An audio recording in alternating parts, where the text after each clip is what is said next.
Hello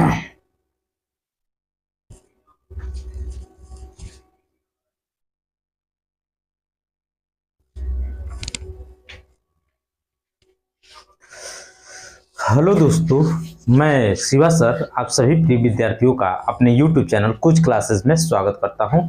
चलिए आज हम लोग एएलपी का जो प्रीवियस क्वेश्चन है 19वां, इसको आज सॉल्व करते हैं। आइए देखते हैं आज का महत्वपूर्ण प्रश्न क्या है। ठीक है, तो आइए देखते हैं आज का महत्वपूर्ण प्रश्न। ठीक है, ये देखिए आज का पहला प्रश्न हम लोग के पास क्या है। ठीक है, तो आज का जो ये पहला प्रश्न है, ठीक है, कह रहा पानी की एक अणु में हाइड्रोजन के द्रव्यमान और ऑक्सीजन की द्रव्यमान का अनुपात हमेशा कितना होता है। तो देखिए इस तरह का प्रश्न अभी तक हम लोग 2-3 प्रश्न कर चुके हैं प्रीवियस सेटों में।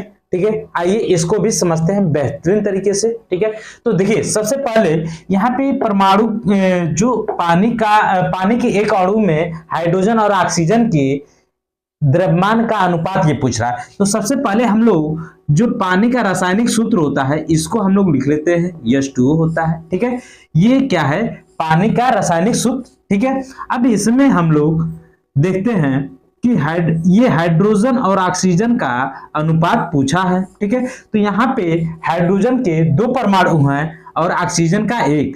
तो हाइड्रोजन का जो भार होता है 1 होता है और यहाँ पे कितना परमाणु है, तो 2। ठीक है, और ऑक्सीजन का द्रव्यमान संख्या कितना होता है, 16। और यहाँ पे ऑक्सीजन के कितने परमाणु हैं, तो 1। ठीक है, समझ में आया। अब देखिए यहाँ पे ये हो जाएगा हाइड्रोजन का टोटल जो द्रव्यमान होगा 2 हो जाएगा। ठीक है, और ऑक्सीजन का यहाँ पे जो प्रश्न पूछ रहा है उसके अकॉर्डिंग हम लोग कार्य को कर रहे हैं। ठीक है, तो यहाँ पे हो जाएगा 16। ठीक है, तो अब ओवरऑल हमारे पास क्या आया कि ऑक्सीजन और हाइड्रोजन का अनुपात जो है वो 2:16 आ गया। अब इसको हम लोग काट लेते हैं तो 1:8 क्या हो जाएगा, हाइड्रोजन और ऑक्सीजन का अनुपात। बात समझ में आया। तो ये समझ में आ गया होगा आपको कि कैसे आया है। ठीक है, कैसे आया है समझ में आ गया। तो ऑप्शन डी, जो कि ऑप्शन डी 1:8 दिया हुआ है। ठीक है, 1:8 दिया हुआ है। ठीक है, तो इस प्रश्न का उत्तर आपको समझ में आ गया। अब इससे थोड़ा सा रिलेटेड कुछ हम प्रश्नों को समझने का प्रयास करते हैं जो कि हमारे आगामी परीक्षा रेलवे में अति महत्वपूर्ण साबित होने वाले हैं। तो कोई भी प्रश्न हो उसके हम इर्द गिर्द जो भी प्रश्न बन रहे हैं और एग्जाम में आने की प्रबल संभावना है, तो उन प्रश्नों को भी हम लोग हर सेट में क्या कर रहे हैं, एनालिसिस कर रहे हैं। ठीक है, मतलब कि आपका कोई भी क्वेश्चन छूटे ना। ठीक है, जिससे आपकी तैयारी क्या हो, बेहतरीन हो, मजबूत हो। ठीक है, तो आइए देखते हैं ये जल। ठीक है, तो जो ये जल है तो यहाँ पे हम लोग कुछ अलग फैक्ट को समझते हैं। ठीक है, तो सबसे पहली बात कि जो जल होता है, जल एक यौगिक है। ठीक है, जल क्या है, जल एक यौगिक है। इस बात को ध्यान दीजिएगा कि जल क्या है, जल एक यौगिक है। ठीक है, जल एक क्या है, यौगिक है। इस बात को ध्यान दीजिएगा, ये प्रश्न आ सकता है। ठीक है, तो जल क्या है, जल के अणु क्या है, एक यौगिक है। ठीक है, अब उसके बाद से जल एक यौगिक है तो थोड़ा सा समझते हैं यहाँ पे 2 बात। क्या कि जो शुद्ध जल होता है इसका पीएच मान कितना होता है। तो शुद्ध जल का मतलब शुद्ध जल का जो पीएच मान होता है वो क्या होता है, 7 होता है। शुद्ध जल का जो पीएच मान होता है, शुद्ध जल का, किसका, शुद्ध जल का जो पीएच मान होता है वो क्या होता है, 7 होता है। अब यहाँ पे एक और फैक्ट समझिएगा कि जो अम्लीय जल होता है, क्या होता है, अम्लीय जल, अम्लीय जल, अम्लीय जल। ठीक है, देखिए यहां से 2 प्रश्न मैं आपको इंपॉर्टेंट बताने वाला हूं, इसलिए इन बातों को लिख रहा हूं। जल क्या है, एक यौगिक है। ठीक है, उसके पास जल का जो सूत्र होता है क्या होता है, H2O होता है। ठीक है, अब यहाँ पे जल के बारे में 2 बातें हम समझे कि शुद्ध जल, ये क्या होगा, शुद्ध जल, और एक क्या होगा, अम्लीय जल।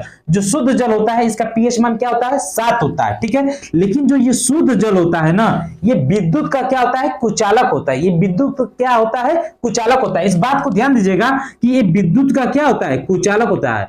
कौन, शुद्ध जल जो होता है वो विद्युत का क्या होता है, कुचालक, कुचालक होता है। इस बात को ध्यान दीजिएगा, कुचालक, ठीक है। ये शुद्ध जल जो होता है ये विद्युत का कुचालक होता है, इस बात को नोट कीजिएगा, ठीक है।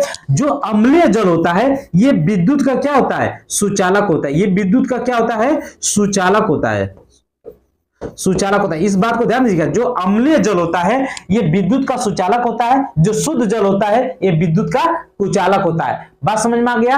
अब हम लोग चलते हैं अगले प्रश्न की तरफ। अगला प्रश्न देखते हैं क्या है, ठीक है। ये देखिए कितना बेहतरीन सा प्रश्न है। देखिए कह रहा है कि C6H14, C6, ठीक, यहां पे दे रहा है कि C6H14, C6H14, ठीक है। पूछ रहा है कि C6H14 यह सूत्र जो दिया है यह कौन से हाइड्रोकार्बन को दर्शाता है। तो सबसे पहले हम लोग समझते हैं कि एक आता है संतृप्त, क्या होता है, संतृप्त हाइड्रोकार्बन, संतृप्त हाइड्रोकार्बन, संतृप्त हाइड्रोकार्बन। संतृप्त हाइड्रोकार्बन जो होता है यह एल्कीन श्रेणी का समूह होता है, ठीक है। एल्कीन, एल्केन किसका, ध्यान दीजिएगा, एल्केन श्रेणी का, एल्केन श्रेणी का,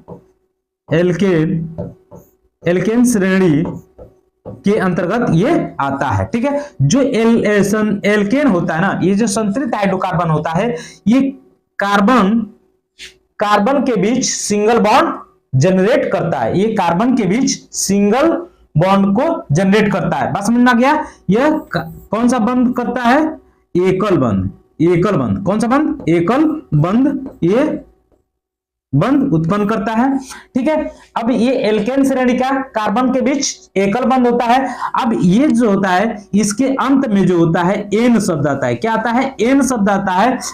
एन शब्द को हम लोग दोनों को मिलाते हैं, ठीक है, तो ये क्या बनता है, एल्केन, क्या बनता है, एल्केन, ठीक है। जो एल्केन होता है, एल्केन का जो सूत्र होता है ये क्या होता है, ध्यान दीजिएगा, CnH2n+2, मतलब दुगुने से दो अधिक तो एल्केन, दुगुने से दो अधिक मतलब एल्केन, ठीक है। ये जो n है ना ये किसको डिनोट करता है, ये कार्बन परमाणु को, किसको डिनोट करता है, कार्बन परमाणु को,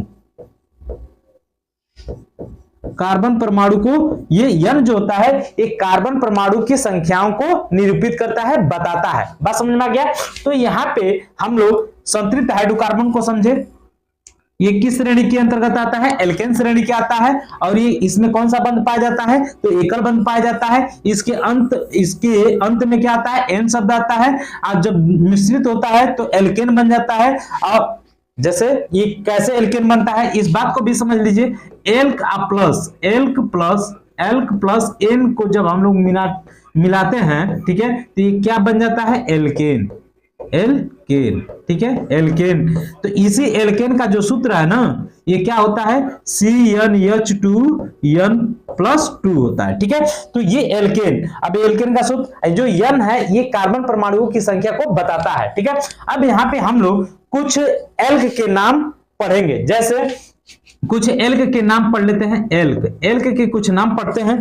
तो सबसे पहला एल्क हमारे पास क्या है कि मेथ, सबसे पहला हमारे पास क्या है, मेथ, एथ, ठीक है, प्रोप, ब्यूट, पेंट, ठीक है, पेंट, ठीक, हेक्स, हेप्ट,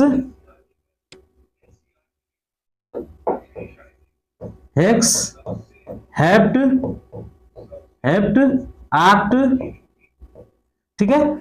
अब देखिए हम इतने को ही समझते हैं, ठीक है, इतने के अंदर हमारा आंसर भी निकल जाएगा। तो जब मेथ में एन जोड़ेंगे, ठीक है, एन, तो क्या हो जाएगा हमारे पास, मेथेन, ठीक है। एथ में एन जोड़ेंगे तो क्या प्राप्त होगा, एथेन, ठीक है। इसी तरह से प्रोप में एन जोड़ेंगे तो क्या हो जाएगा, प्रोपेन, ठीक है। अब देखिए इसका जो सूत्र प्राप्त होगा हमारे पास, तो देखिए ये मेथ जो होता है एक कार्बन के लिए, ये कितने कार्बन के लिए, 2 कार्बन के लिए, ये कितने कार्बन के लिए, 3 कार्बन के लिए, ये 4, ठीक है। तो इसी तरह से ये 8 तक हम यहाँ पे बताएं।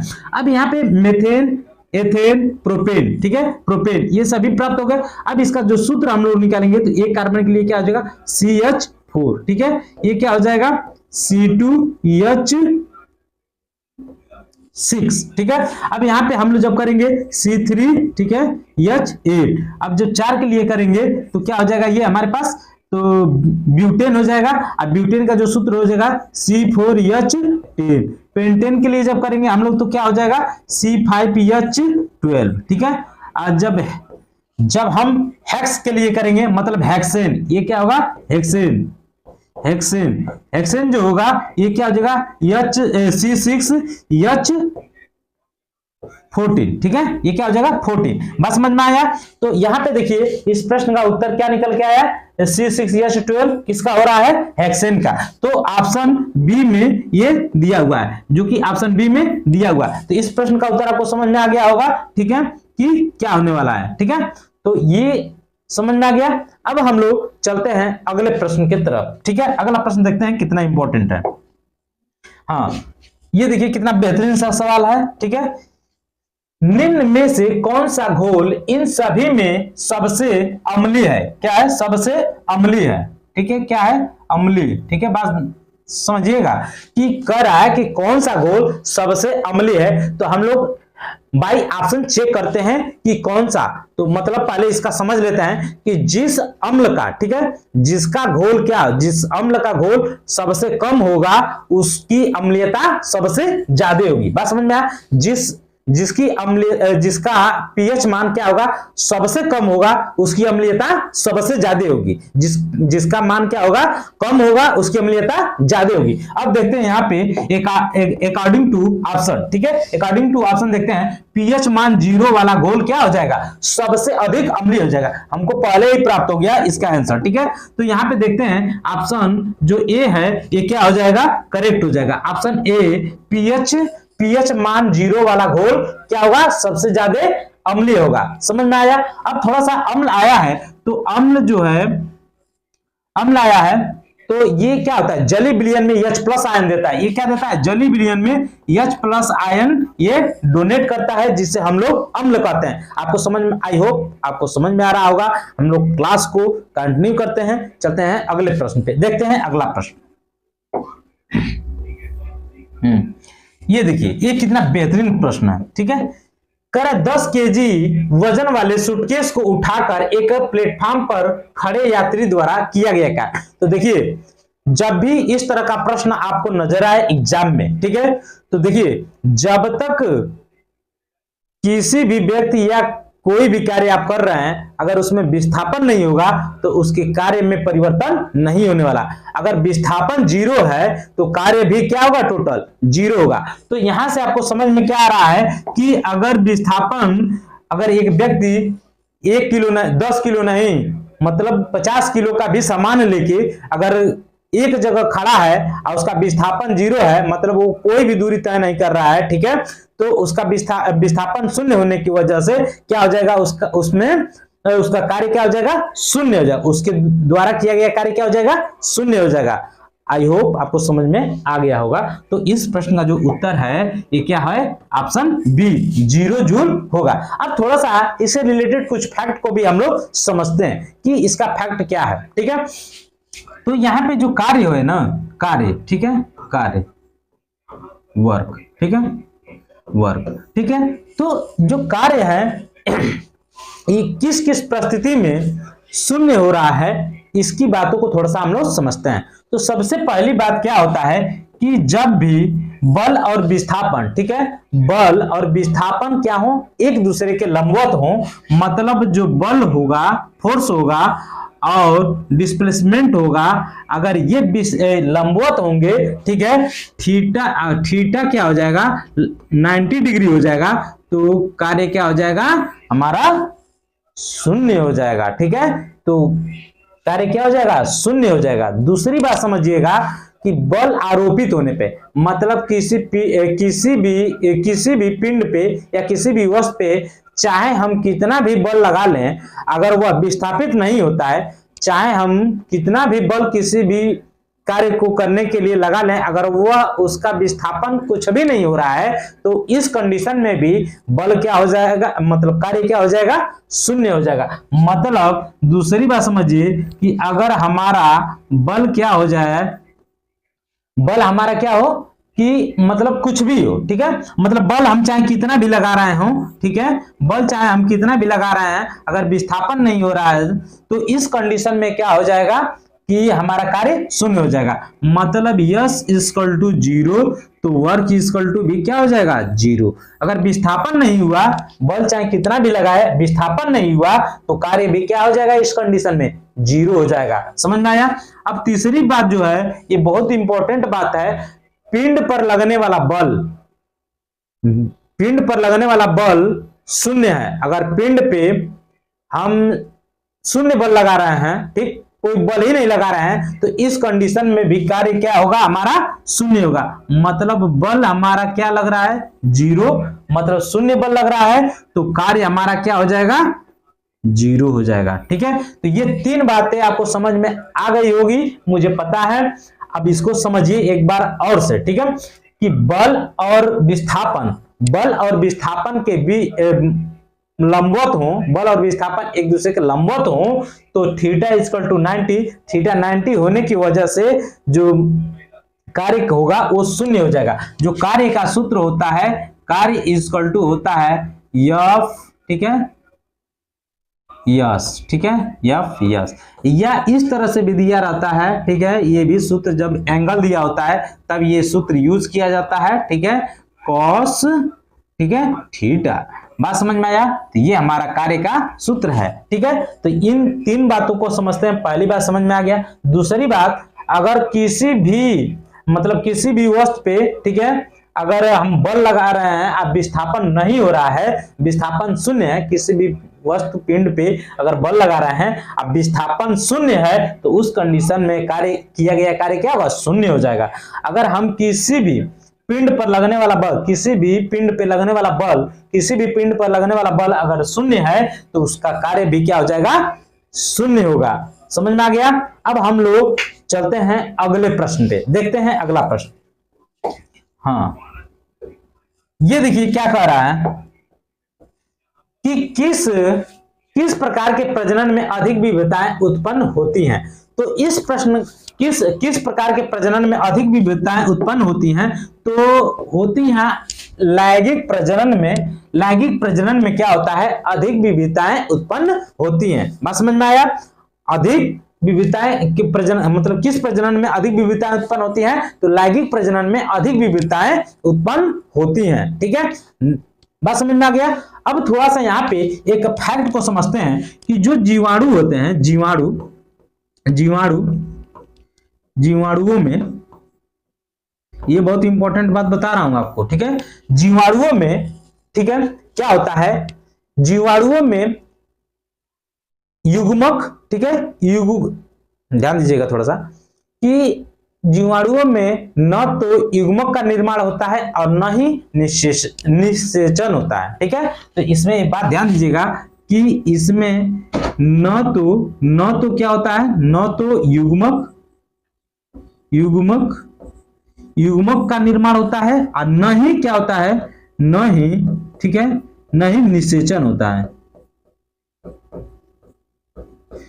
देखिए ध्यान दीजिएगा, जीवाणुओं में न तो युग्मक का निर्माण होता है, न ही निषेचन का निर्माण होता है। ठीक है, ये बहुत इंपॉर्टेंट लाइन है। जीवाणुओं में न तो युग्मक का निर्माण होता है, न ही निषेचन का निर्माण होता है। समझ में आ गया होगा। चलते हैं नेक्स्ट प्रश्न पे। ठीक है, अगला प्रश्न ये देखिए, कह रहा है पानी के द्वारा ऊपर की तरफ लगाया गया बल क्या कहलाता है। तो देखिए, जब किसी द्रव में क्या होता है कि जब किसी द्रव की बात होगी तो वहां पे आप सीधा समझिएगा कि आर्किमिडीज का सिद्धांत उत्प्लाव बल कार्य करता है। ठीक है, आर्किमिडीज जी का सिद्धांत था उत्प्लावक बल। इसके द्वारा क्या होता है, पानी सतह के ऊपर, बर्फ पानी के ऊपर तैरता है 1/10 भाग और 9/10 भाग पानी के अंदर होता है। यह उत्प्लावक बल के द्वारा पता चलता है। ठीक है, जब कोई वस्तु पानी में पूर्णतः या आंशिक रूप से डुबाई जाती है तो उसके भार में क्या होती है,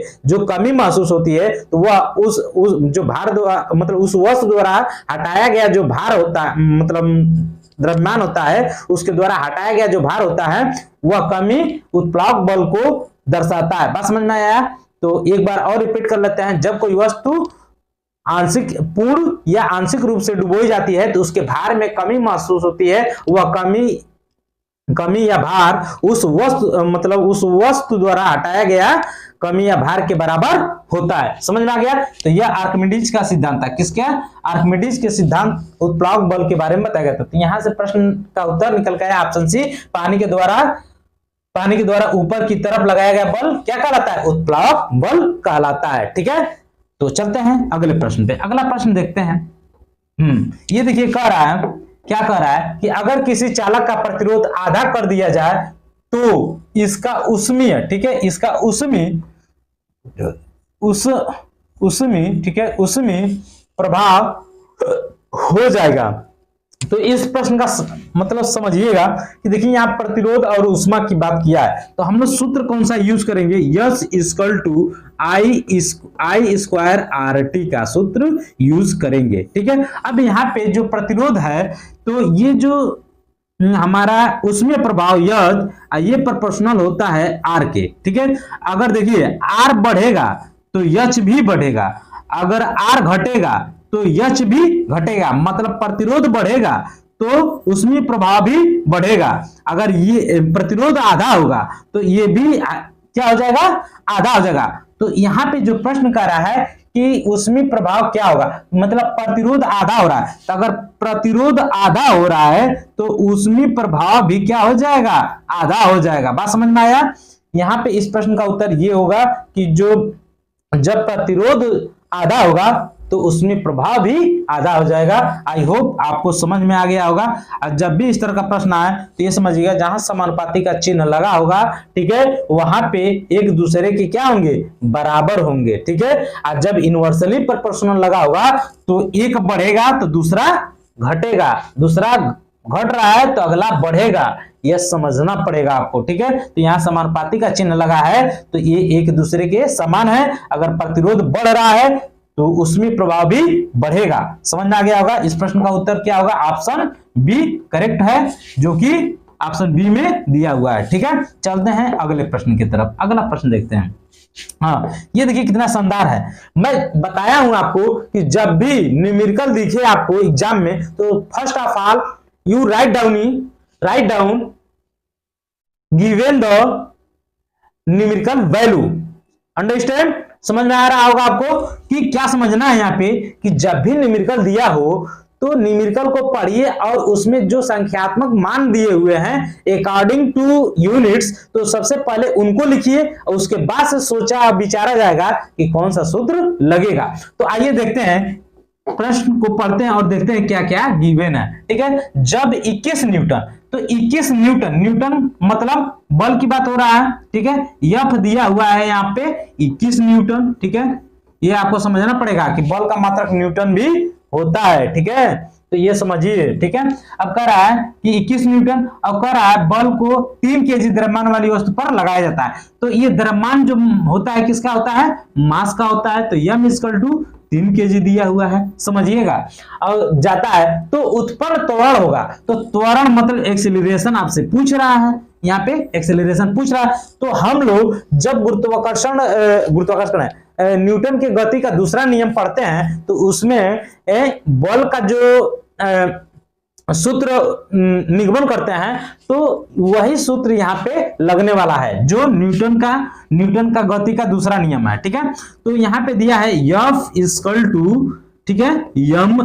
अब देखिए, अब यहाँ त्वरण पूछा है तो त्वरण का ये देखिए, क्योंकि ये वाला भी सूत्र है, अंतिम वेग माइनस प्रारंभिक वेग बटा समय। ठीक है, ठीक है, बात समझ में आया। इसका मात्रक होता है मीटर प्रति सेकंड, जो त्वरण होता है मीटर प्रति सेकंड स्क्वायर त्वरण का मात्रक होता है। समझ में आ गया। तो देखिए यहाँ पे ना प्रारंभिक वेग दिया है, ना अंतिम वेग दिया है, ना समय दिया है, तो हम एक्सेलरेशन निकालेंगे कैसे? तो इस फार्मूले का प्रयोग करेंगे। तो यहाँ पे त्वरण पूछा है, तो ये इक्वल टू हो जाएगा F बटा m। अब देखिए F दिया है 21 न्यूटन और जो द्रव्यमान है वो दिया है 3, तो इसको यहां से हम लोग काट देंगे तो निकलेगा क्या? 7 मीटर प्रति सेकेंड स्क्वायर, जो कि त्वरण होगा। ठीक है, तो एक चेक करते हैं कि कौन सा ऑप्शन है। तो यहाँ पे दिया है ये देखिए ऑप्शन थोड़ा सा करेक्ट कर लीजिएगा, ये मात्रक जो है ये गड़बड़ दिया हुआ है, तो ये सब में क्या कर लीजिएगा? स्क्वायर कर लीजिएगा। ठीक है, तो सब में ठीक है। तो यहाँ पे देखिए 7 मीटर प्रति सेकंड स्क्वायर, इस प्रश्न का क्या हो जाएगा उत्तर, जो कि ऑप्शन सी है, 7 मीटर प्रति सेकंड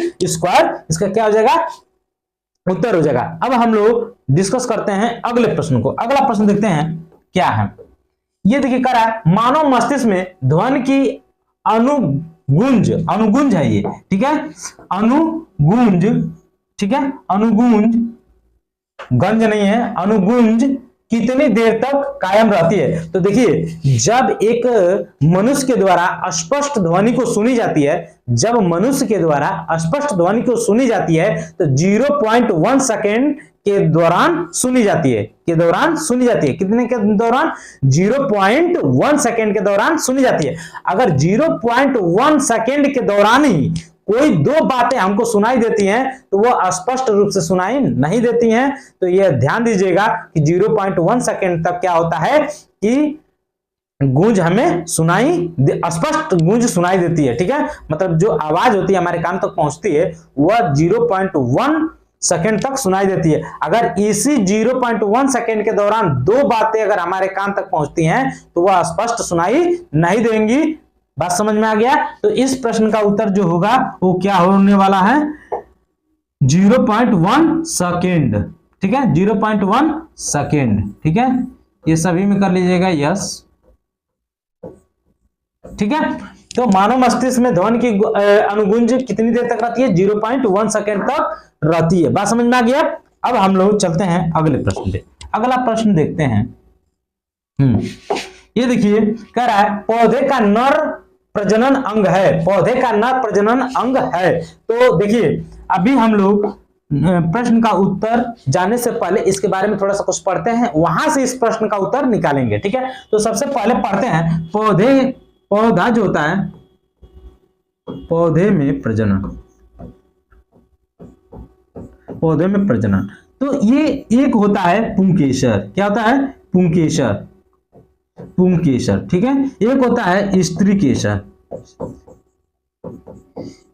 स्त्रीकेसर, जायांग, जायांग। ठीक है, जायांग। जो पुंकेसर होता है, पुंकेसर में परागकोश, पुंकेसर के परागकोश में परागकण पाए जाते हैं। ये क्या होता है? परागकोश में परागकोश में परागकण पाए जाते हैं। लेकिन जो स्त्रीकेसर होता है इसमें क्या पाया जाता है कि वर्तिका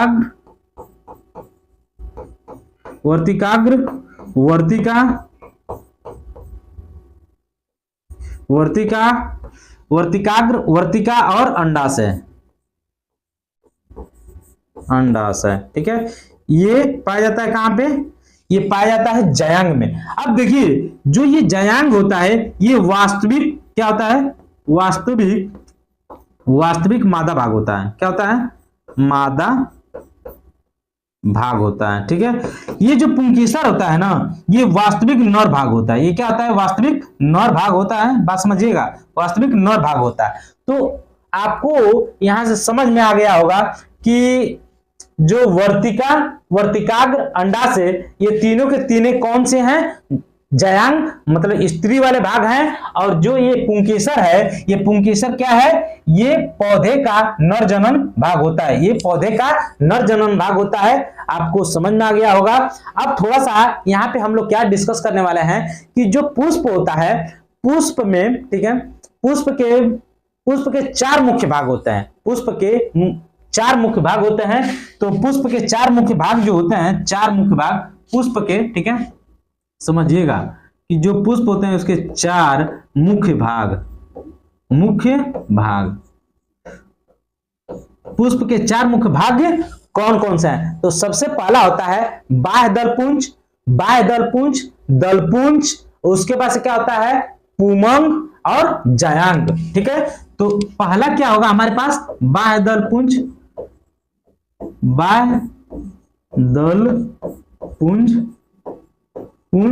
उसके बाद से दूसरा होगा दलपुंज,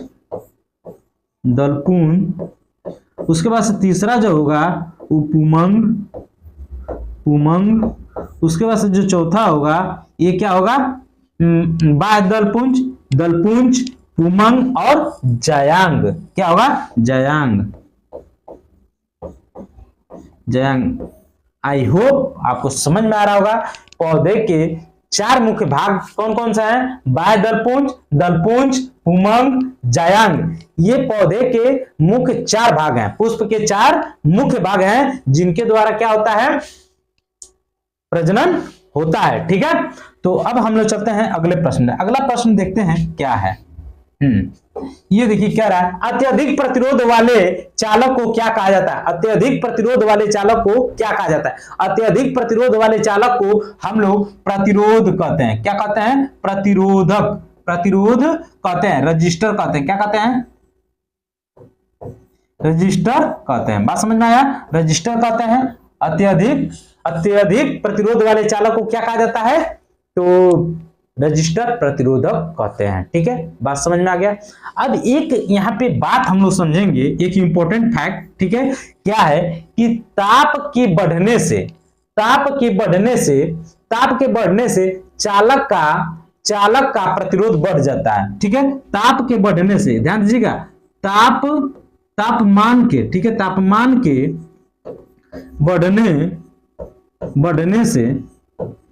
के बढ़ने से, ठीक है, चालक का प्रतिरोध,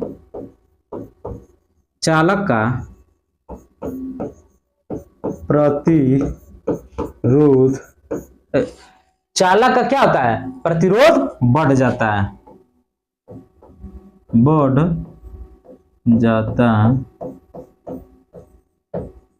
बात समझिएगा। तापमान के बढ़ने से चालक का प्रतिरोध क्या हो जाता है? बढ़ जाता है। समझ में आया? अब थोड़ा सा यहाँ पे कि जो चालक होते हैं, चालक किन किन बातों पे निर्भर करता है, तो ये भी समझ लीजिए। जो चालक होता है वह 4 चीजों पे निर्भर करता है, जैसे चालक का प्रकृति, चालक का आकार, तापमान, और उसके बाद से जो होता है चुंबकीय क्षेत्र, ठीक है। जो तापमान, जो चालक होते हैं, चालक 4 बातों पे, चालक का जो प्रतिरोध बढ़ने के बारे में ये 4 बातों पे निर्भर करता है। पहला क्या होता है? चालक का प्रकृति, चालक का आकार, उसके बाद से चालक की प्रकृति, चालक का आकार, और उसके बाद से तापमान और चुंबकीय क्षेत्र। इन 4 बातों पे ये डिपेंड करता है, ठीक है, चालक, ठीक है। अब हम लोग चलते हैं नेक्स्ट प्रश्न को, देखते हैं क्या है। ये देखिए कितना इंपॉर्टेंट प्रश्न है। कह रहे हैं निम्न धातुओं में से कौन सी धातु आयरन क्लोराइड से लोहे का विस्थापन करती है? तो देखिए ये जो हमारे पास प्रश्न दिया है इसको हम लोग समझते हैं थोड़ा सा रिएक्शन के माध्यम से, ठीक है। ये आयरन क्लोराइड है, ठीक है, आयरन क्लोराइड प्लस यहाँ पे कह रहा है लोहा से विस्थापित होता है। मतलब कह रहा है कि निम्न धातुओं में से कौन सी धातु आयरन क्लोराइड से लोहे का विस्थापन करती है, ठीक है, लोहे का। तो देखिए एक चीज समझिएगा कि यहाँ पे एक रिएक्टिव सीरीज होता है, ठीक है। यहाँ पे हम लोग समझ लेते हैं। तो ये क्या है? पोटेशियम, ठीक है, सोडियम, ठीक है, ठीक है,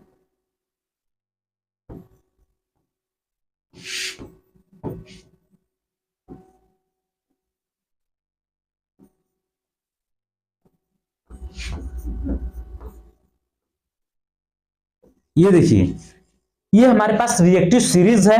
देखिए ये इसको भी स्थापित कर सकता है, ये इसको भी स्थापित कर सकता है, ये इसको भी स्थापित कर सकता है, ये इसको भी स्थापित कर सकता है, ये इसको भी स्थापित कर सकता है, ठीक है, ये इसको भी स्थापित कर सकता है, ये इसको भी स्थापित, ये इसको भी स्थापित, मतलब कि ये जो तत्व है ये इसको भी स्थापित कर सकते हैं, इसलिए भी स्थापित कर सकते हैं क्योंकि ये अधिक क्रियाशील है, ठीक है। तो देखिए ये कैसे समझना है कि अगर देखिए यहाँ पे जो फेरस है ये क्या है, कम क्रियाशील है, तो ये जो जिंक है, ये जिंक जो है इस फेरस को क्या कर सकता है, अपने मतलब इसके स्थान से रिप्लेस करके अपने यहाँ पे आ सकता है। जो जस्ता है ये क्या कर सकता है कि ये फेरस से अधिक क्रियाशील है, ये क्या है, जस्ता जो जिंक है ये क्या करेगा, ये इससे अधिक क्रियाशील है, जो कि ऑप्शन में देखिए कोई दिया नहीं है, इसलिए जस्ता जो है ये क्या करेगा, इसको रिप्लेस कर देगा और यहाँ पे क्या होगा कि जिंक क्लोराइड और प्लस Fe आउट हो जाएगा, ठीक है, Fe क्या हो जाएगा, बाहर निकलेगा, क्योंकि ये जिंक जो है जिंक फेरस से क्या है, अधिक क्रियाशील है, तो इसलिए जो जिंक है ये फेरस को विस्थापित करके उसका जगह ले लेगा और फेरस भाई साहब को बाहर निकालेगा, ठीक है। चलते हैं अगले प्रश्न पे, इसका आंसर क्या हो जाएगा, आंसर इसका होगा ऑप्शन डी, जस्ता जिसको Zn कहा जाता है, चांदी मतलब Ag, ठीक है, ये टीन मतलब Sn, ठीक है, ये शीशा मतलब Pb, ठीक है, जिसको लेड भी कहा जाता है, ठीक है, चांदी, ठीक है, सिल्वर, ठीक है, तो ये ऑप्शन डी करेक्ट हो जाएगा। अगला प्रश्न देखिए, ये कह रहा है कि देखिए यहाँ पे समझिएगा, एक बहुकोशिकीय जीव है, एक बहुकोशिकीय जीव है, मतलब कि एक बहुकोशिकीय जीव यहाँ पे एगेरिकस जो है, एगेरिकस ये बहुकोशिकीय जीव है, ठीक है, जिसके अंतर्गत कवक आता है, कवक बहुकोशिकीय जीव है जिसका नाम एगेरिकस है, ठीक है। जैसे ये जो है साइनोबैक्टीरिया, माइकोप्लाज्मा और पैरामीशियम, ठीक है, ये सभी के सभी एक कोशिकीय जीव के अंतर्गत आते हैं। एक कोशिकी में साइनोबैक्टीरिया, माइकोप्लाज्मा और पैरामीशियम पाए जाते हैं, लेकिन जो एगेरिकस है, ठीक है, एगेरिक्स ये कवक के अंतर्गत आता है, ये बहुकोशिकीय होता है, ठीक है। एगेरिकस जो है ये क्या है, बहुकोशिकीय है, जिसके अंतर्गत कवक आता है, कवक बहुकोशिकीय जीव है। साइनोबैक्टीरिया, ठीक है, एक कोशिकीय है, ठीक है, एक कोशिकीय जीव है, ये भी एक कोशिकीय जीव है, ठीक है, एक कोशिकीय है। पैरामीशियम जो है एक कोशिकीय जीव है, ठीक है, समझ में आ गया होगा। अमीबा भी क्या है, एक कोशिकीय जीव है, ठीक है। जैसे हाइड्रा जो होता है, हाइड्रा और ईस्ट जो होते हैं ये मुकुलन प्रजनन द्वारा उत्पन्न होते हैं, ठीक है। अब हम लोग चलते हैं अगले प्रश्न की तरफ। ये देखिए क्वेश्चन कह रहा है कि यूरेनियम के आइसोटॉप के उपयोग की पहचान करें।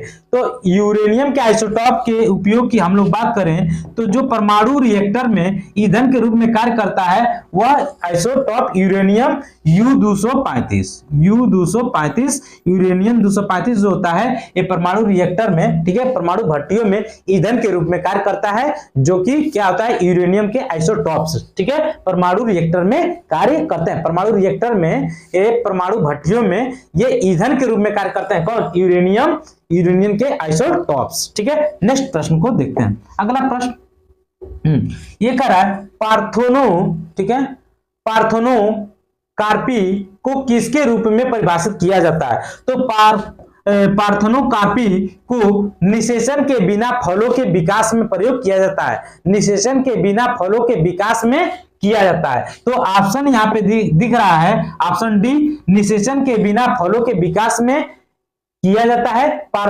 पार्थेनो कार्पी को किसके रूप में परिभाषित किया जाता है, निषेचन के बिना फलों के विकास में पार्थेनो कार्पी लगता है, ठीक है। अगले प्रश्न को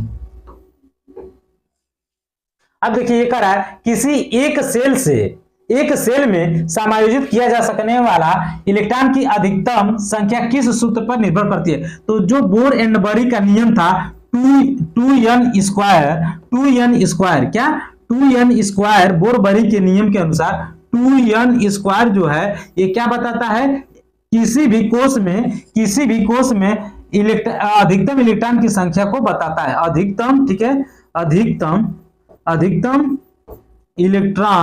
इलेक्ट्रॉन की संख्या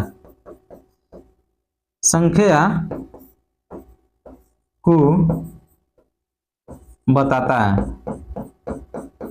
बताता है, अधिकतम इलेक्ट्रॉन की संख्या को बताता है ये 2n स्क्वायर। तो देख लेते हैं ऑप्शन 2n स्क्वायर। देखिए यहाँ पे दिया है 2n स्क्वायर, बोर एंड बरी के नियम से 2n स्क्वायर से किसी भी कोष में अधिकतम इलेक्ट्रॉनों की संख्या इसके माध्यम से निकाला जाता है। अगर k कोष की बात हो, ठीक है, तो k कोष में हम लोग 1 लेंगे n का मान, तो यहाँ पे हो जाएगा 2 × 1 का स्क्वायर इक्वल टू 2। अगर दूसरे कोष की बात करें तो 2 × 2 का स्क्वायर इक्वल टू हो जाएगा 8। ठीक है, इस तरह से जे के यल यम और यन, ठीक है, तो ये भी आप निकाल सकते हैं। ठीक है, यहां से प्रश्न आया है, यम कोष वाले से काफी सेटों में प्रश्न पूछा गया है। तो यहाँ पे एक बार इस तीसरे के लिए भी देख लेते हैं।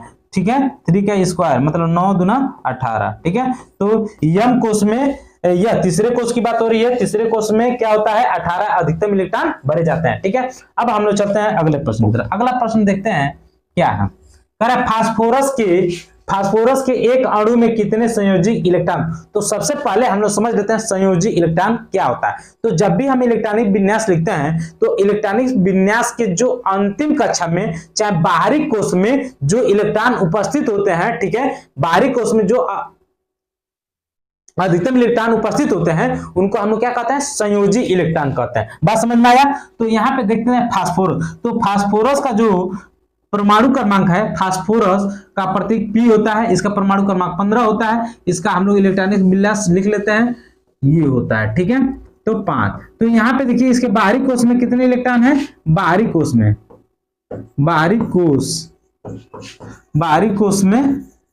5 इलेक्ट्रॉन है।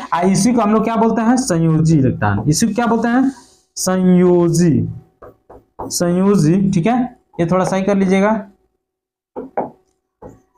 संयोजी इलेक्ट्रॉन।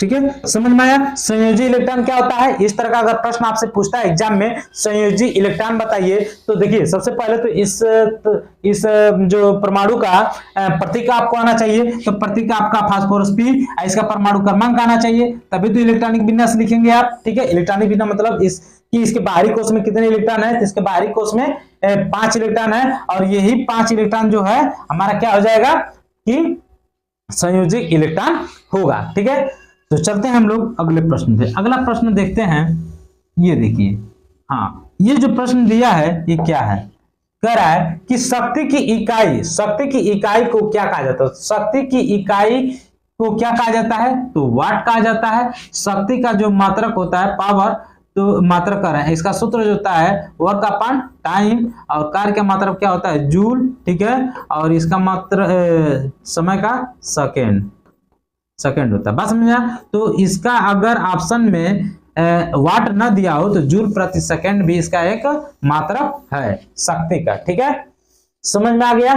अब देखते हैं पास्कल जो है किसका मात्रक होता है, ये दाब का मात्रक क्या होता है, दाब किसका मात्रक होता है, पास्कल का। ठीक है, न्यूटन ये किसका मात्रक होता है, बल का मात्रक क्या होता है, न्यूटन। ये देखिए जो ये होता है, ये जो होता है आपका क्या, उष्मा और ऊर्जा का मात्रक जूल होता है। ठीक है, उष्मा और ऊर्जा का मात्रक उष्मा। ठीक है, उष्मा व ऊर्जा, इसको कैलोरी में भी हम लोग मापते हैं, लेकिन उष्मा और ऊर्जा का मात्रक क्या हो जाएगा, जूल, इसका मात्रक कैलोरी। ठीक है, कैलोरी में भी इसको मेजर किया जाता है। अब थोड़ा सा यहाँ पे हम लोग समझते हैं कुछ और एग्जाम्पलों को। ठीक है, मतलब और भी मात्रकों को। ठीक है, जैसे कि विद्युत विभव का जो मात्रक है ये क्या होगा, वोल्ट होगा। क्या होगा, वोल्ट होगा। ठीक है, जो एम्पियर होता है ये क्या होता है, धारा का जो मात्रक होता है, विद्युत धारा का मात्रक ये क्या होता है, एम्पियर होता है। क्या होता है, एम्पियर होता है। जो धारिता होता है, विद्युत धारिता का जो मात्रक होता है क्या होता है, फैराडे। जो विद्युत आवेश होता है, आवेश का जो मात्रक होता है ये क्या होता है, कूलम होता है। ठीक है, पराध्वनिक जो होता है, पराध्वनिक गति जो होता है, इसका जो मात्रक होता है ये क्या होता है, मैक होता है। ठीक है, जो प्रतिरोध होता है, प्रतिरोध ठीक है। प्रतिरोध का मात्रक R होता है, ठीक है, R कर रहे हैं, इसको तो निरूपित किया जाता है R से, ठीक है। इसका जो मात्रक होता है ओम होता है, क्या होता है, ओम होता है। बात समझ में आया। अब थोड़ा सा समझते हैं कि जो विद्युत क्षेत्र तीव्रता होता है उसका मात्रक क्या होता है, न्यूटन। इसका छोड़िए, विद्युत क्षेत्र जो होता है, विद्युत क्षेत्र तीव्रता होता है, इसका न्यूटन प्रति कूलम्ब होता है, न्यूटन प्रति कूलम्ब होता है इसका मात्रक, ठीक है। अब थोड़ा सा समझते हैं कि क्षेत्रफल का मात्रक क्या होता है, फटाफट रिवीजन कर लेते हैं कि जो क्षेत्रफल होता है इसका मात्रक क्या होता है, मीटर स्क्वायर। आयतन जो होता है मीटर क्यूब, ठीक है। जो बल होता है, जो संवेग होता है, एक केजी मीटर प्रति सेकेंड होता है, केजी मीटर प्रति सेकेंड होता है। जो बल होता है केजी मीटर प्रति सेकेंड स्क्वायर होता है, केजी मीटर प्रति सेकेंड स्क्वायर होता है। जो घनत्व होता है, घनत्व का जो मात्रक होता है केजी प्रति मीटर क्यूब होता है। जो चाल होता है इसका मात्रक कहता है मीटर प्रति सेकेंड होता है। वेग होता है मीटर प्रति सेकेंड। त्वरण होता है मीटर प्रति सेकेंड स्क्वायर, ठीक है। तो आज की क्लास में हम लोग इतना सीखे, मिलते हैं जल्दी ही अगले क्लास में, तब तक के लिए थैंक यू।